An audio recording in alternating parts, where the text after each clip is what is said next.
तो कहानी की शुरुआत होती है और हमें नोआ और उसकी मॉम को दिखाया जाता है जो कि एक नए घर में शिफ्ट होने के लिए जा रहे थे। और ये घर नोआ की मॉम के नए पति का था। लेकिन नोआ को उसका पुराना घर ज्यादा प्यारा था, उसे नया घर पसंद नहीं आने वाला था। लेकिन अपनी मॉम की दबाव की वजह से उसे वहां पर जाना ही पड़ता है। लेकिन हम देख पाते हैं कि जो नोआ का स्टेप डैड होता है वो बहुत ही अमीर होता है और उसका एक बेटा भी था जिसका नाम निक होता है। अब इसके बाद हम देखते हैं कि नोआ अपने मॉम के साथ वहां पर रहने लगती है। लेकिन नोआ को इस घर पर अमीरी का राज बिल्कुल पसंद नहीं आता। अब जब नोआ निक से बात करती है तब उसे पता चलता है कि ये सिर्फ पहली लड़की देखा जिसको अमीरी ही पसंद नहीं हो। अब जब नोआ कुछ खाने पीने का सामान ढूंढने के लिए फ्रिज की तरफ जाती है तभी उसका वहां पर स्टेप ब्रदर आ जाता है जिसका नाम निक होता है। यहाँ पर वो उसे तंग करने लगता है और तभी वहां पर एक कुत्ता भी आकर नोआ पर हड़कने लगता है और इसी दौरान निक नोआ के काफी करीब आ जाता है। अब हम देखते हैं कि रात का वक्त हो जाता है जिसके बाद पूरी फैमिली डिनर के लिए कहीं जाती है। लेकिन नोआ और निक को वहां पर रहना पसंद नहीं था और ये दोनों एक दूसरे की टांग ही खींचने में लगे रहते हैं। जिसके बाद निक वहां से जरूरी काम बताकर निकलने की कोशिश करता है। तभी उसका डैड नोआ को घर छोड़ देने के लिए कहता है जिसकी वजह से निक को उसे अपने साथ ले जाना पड़ता है। लेकिन इन दोनों में रास्ते में बहस होने लगती है।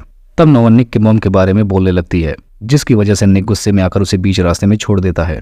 जिसके बाद हम देखते हैं कि नोआ अकेले सुनसान रास्ते पर खड़ी रहती है और इसी दौरान उसे एक कार आकर वहां पर उसे लिफ्ट देता है जिसमें एक लड़का होता है और वो भी वहीं जा रहा था जहां पर निक जा रहा था। और अब जब नोआ भी वहीं पर पहुंच जाती है जहां पर निक था तब उसे पता चलता कि ये तो काम के बहाने यहाँ पर मौज मस्ती कर रहा है। अब निक वहां से जब निकलकर अपने कपड़े पहनने के लिए बाहर आता है तभी उसे वहां पर नोआ मिलती है जो कि उसे एक जोरदार मुक्का मारती है। जिसके बाद अब निक उसे वहां से जाने के लिए कहता है लेकिन नोआ उसकी कोई बात नहीं मानती और यहाँ पर ये कहती कि वहां पर बहुत लड़कियों के साथ चिपक रहे थे। लेकिन निक कहता है कि नहीं, मैं ऐसा कुछ नहीं कर रहा था, बल्कि लड़कियां ही मुझसे चिपक रही थी। जिसके बाद अब यहीं पर निक नोआ के काफी करीब आ जाता है। तब नोआ कहती कि मैं नहीं मानती और यहाँ पर निक नोआ को समझाता कि देखो मैं भी तुम्हारे इतने करीब आ गया हूँ लेकिन तुम मुझे मना नहीं कर सकती। उसी तरीके से और भी लड़कियां ऐसा कर रही हैं। अब यहाँ पर नोआ कहती कि मैं अपने जाकर डैड को बता दूंगी। अब हम देखते हैं कि निक फिर से जाकर वहीं पार्टी में लड़कियों के साथ ऐश करने लगता है और यह सब कुछ नोआ के लिए खड़ी हुई देखती रहती है। तभी एक लड़का नोआ के पास आकर उसे ड्रिंक ऑफर करता है लेकिन तब तक निक ये चीज देख लेता है। जिसके बाद वो आकर उस लड़के को भगा देता है लेकिन तब तक नोआ को चक्कर आने लगता है। जिसके बाद अब निक उसे घर लेकर आता है और इधर नोआ नशे में कुछ भी उल्टा सीधा बोलती जा रही थी। जिसके बाद निक उसे एक कमरे में छोड़कर वहां से चला जाता है। अब सुबह होने के बाद नोआ निक के पास आकर उससे पूछती कि आखिर कल रात तुमने मेरे साथ क्या किया। तो निक उसे जलाने के लिए बोलता है कि वो उसके साथ सब कुछ किया।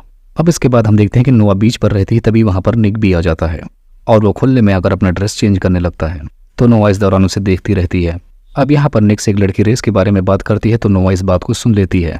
अब इसके बाद हम देखते हैं कि रात के टाइम निक रेस लगाने के लिए जाता है लेकिन तब तक वहां पर नोआ भी आ जाती है और इस ड्रेस में वो बहुत ही खूबसूरत लग रही थी। तो इस बार अब निक उसे देखता ही रह जाता है। अब रेस के टाइम उसका ध्यान भी थोड़ा सा भटक जाता है लेकिन निक कैसे भी करके रेस को जीत लेता है। अब इसके बाद नोआ के फोन में एक फोटो आता है जिसमें उसका बॉयफ्रेंड और उसका बेस्ट फ्रेंड दोनों एक दूसरे को किस कर रहे होते हैं। जिसके बाद नोआ को थोड़ा बुरा लगता है लेकिन वो फिर से पार्टी में डांस करना शुरू कर देती है। लेकिन यह सिलसिला रुकता नहीं, उसके फोन में एक के बाद एक किसिंग सीन का फोटो आता रहता है। जिसके बाद अब नोआ भी उसे जलाने के लिए एक लड़के को किस करने लगती है और फोटो भी खींचती है। लेकिन इस बात से निक को थोड़ा जलन होने लगती है। जिसके बाद वो आकर उस लड़के को भगाने लगता है। तब उसे नोआ बताती है कि मुझे किसिंग फोटोज चाहिए थे मेरे बॉयफ्रेंड को जलाने के लिए। तब निक उसे बताता है कि अगर मैं तुम्हारे साथ फोटो लेकर तुम्हारा काम आसान कर दूं तो क्या तुम घर चली जाओगी। तो उसकी बात पर नोआ मान जाती है। जिसके बाद यहाँ पर ये दोनों किस करने लगते हैं।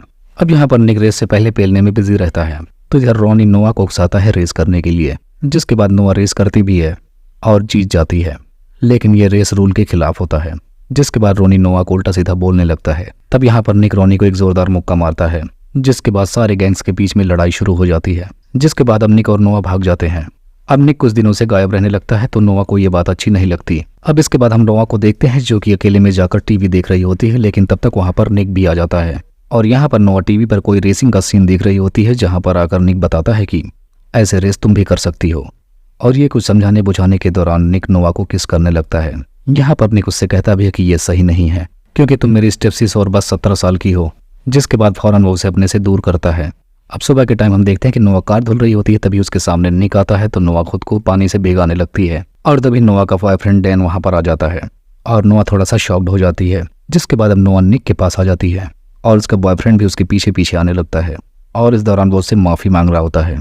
जिसके बाद निक उसे पानी से भिगा देता है और नोआ को पोल में खींच लेता है और यहाँ पर ये दोनों फिर से एक दूसरे के करीब आने लगते हैं। अब इसके बाद हम देखते हैं कि निक एक जगह पर अकेला होता है। तब रॉनी उसके पास आकर उसे चिढ़ाने लगता है। जिसके बाद इन दोनों में फिर से लड़ाइयाँ होनी शुरू हो जाती हैं। जिसके बाद निक पिटा के घर आ जाता है। जिसके बाद अब डैन नोआ के कमरे में जाता है तो निक को ये चीज़ देखकर बुरी लगती है, लेकिन नोआ कमरे में नहीं होती है, वो बाहर अकेले में बैठी होती है। यहाँ निक को नोआ थोड़ा सा सहला रही होती है, जिसके बाद ये दोनों फिर से एक दूसरे को प्यार करने लगते हैं। और डैन वहाँ पहुँचने के बाद ये सब कुछ देख लेता है, जिसके बाद नोआ उससे कहती है कि तुम ये बात किसी को मत बताना। जिसके बाद डैन सुबह ही घर चला जाता है। यहाँ पर निक नोआ से कहता है कि मैंने कभी किसी के लिए ऐसा फील नहीं किया है। जिसके बाद ये दोनों फिर से एक दूसरे को किस करने लगते हैं। तभी वहाँ पर उसका फ्रेंड लियो आ जाता है और निक को अपने साथ ले जाकर उसे समझाने लगता है कि तू ये क्या कर रहा है, वो तेरी स्टेप सिस्टर है। जिसके बाद अब ये लोग एक फ्लाइट क्लब में जाते हैं। तभी नोआ भी वहाँ पर पहुंच जाती है और उसे समझाती है कि तुम्हें ये सब कुछ करके क्या मिलता है। लेकिन यहाँ पर निक उसकी कोई बात नहीं सुनता और वो फाइट करने लगता है। अब नोआ को ये चीज़ बिल्कुल पसंद नहीं आती। जिसके बाद वो वहाँ से चली जाती है। जिसके बाद अब मारियो नोआ को किस करने लगता है। जिसके बाद निक आकर उसे मार के गिरा देता है। तब नोआ निक से कहती है कि अब ये और नहीं हो सकता। तो अब यहाँ पर निक नोआ से पूछता कि अब तुम्हें किस बात का डर है। तो नोआ उसे बताती कि मुझे तुमसे डर, और इतना कहकर वो वहाँ से चली जाती है। अब काफ़ी दिन बीत जाते हैं तो ये बात निक को पता चलती है कि नोआ के फादर अभी जिंदा हैं और वो नोआ को मार देना चाहता है, क्योंकि नोआ की गवाही से ही वो जेल गया था। तो निक का डैड उसे उसका ख्याल रखने के लिए कहता है। अब इसके बाद हम देखते हैं कि नोआ एक पार्टी में होती है, जहाँ से निकलकर जब वो बाहर आती है तो वहाँ पर उसका डैड उसे मिलता है। लेकिन तब तक निक वहाँ पर आ जाता है, जिसकी वजह से उसका डैड उसे कुछ कर नहीं पाता। जिसके बाद अब नोआ अपना ब्लेजर ढूंढने के लिए अंदर जाती है, लेकिन तब तक पेटी उसे अलमारी में बंद कर देता है। लेकिन निक तब तक वहाँ पहुंचकर उसे बचा लेता है। जिसके बाद निक और नोआ दोनों घर आकर नंगे पुंगे होकर सो जाते हैं। लेकिन सुबह के टाइम उसका डैड वहाँ पर आ जाता है और दोनों को उसी हाल में देख लेता है। अब निक और नोआ दोनों मैगी को हॉस्पिटल से देखकर लौट रहे होते हैं और गाड़ी सड़क पर लगाकर ये दोनों फिर से एक दूसरे को किस करने लगते हैं। जिसके बाद निक उसे समझाता है कि ये सब कुछ मेरी गलती है। तब नोआ कहती है कि अगर ये हमारा आखिरी किस है तो क्यों ना हम इसे यादगार बनाएं। जिसके बाद ये दोनों नदी के किनारे जाकर एक दूसरे के साथ इंटीमेट होना शुरू हो जाते हैं। अब इसके बाद हम देखते हैं कि निक कोई सामान लेने के लिए नोआ को अकेला छोड़कर मार्केट में जाता है। लेकिन तब तक रोनी वहां पर आकर नोआ को किडनैप करके ले जाके उसके फादर के पास पहुंचा देता है। अब नोआ के डैड उसके मॉम को कॉल करता है और उनसे 1 मिलियन कैश को मांगता है। जिसके बाद हम देखते हैं कि वो लोग अब कैश लेकर खड़े हो जाते हैं। लेकिन नोआ का डैड वहां पर नहीं आता। लेकिन तब तक निक को यहाँ पर एक आइडिया आता है कि रोनी ने जो कार लिया था उसमें एक ट्रैकर लगा हुआ है। लेकिन अब तब तक नोआ के डैड को ये बात पता चल जाती है कि वो ट्रैक हो रहा है और वो नोआ को गाड़ी में लेकर भाग जाता है और गाड़ी को नोआ ड्राइव कर रही होती है और निक जस्ट उसके पीछे लगा होता है। जिसके बाद अब नोआ और निक दोनों वही वाला टर्न मारते हैं जो नोआ ने उस दिन टीवी में देखा था और इसी दौरान पुलिस वाले गोली चलाकर नोआ के डैड को मार देते हैं और इस तरीके से नोआ भी बच जाती है। और ये सब कुछ हो जाने के बाद रात के टाइम निक नोआ के पास चुपके से आता है और यहाँ पर ये दोनों फिर से एक दूसरे के साथ रोमांस करते हैं। जिसके बाद यहाँ पर निक नोआ को आई लव यू बोलता है। जिसके बाद नोआ उसे बताते हैं कि ये तो बस हमारी कहानी की एक शुरुआत है। जिसके बाद हमें दिखाया जाता है कि निक के मॉम डैड दोनों बाहर होते हैं, जहाँ पर नोआ की मॉम निक के डैड को बता रही होती है कि इन दोनों का रिश्ता कैसे भी करके खत्म करवाना है। और इसी को दिखाते हुए इस मूवी का यहीं पर एंड हो जाता है।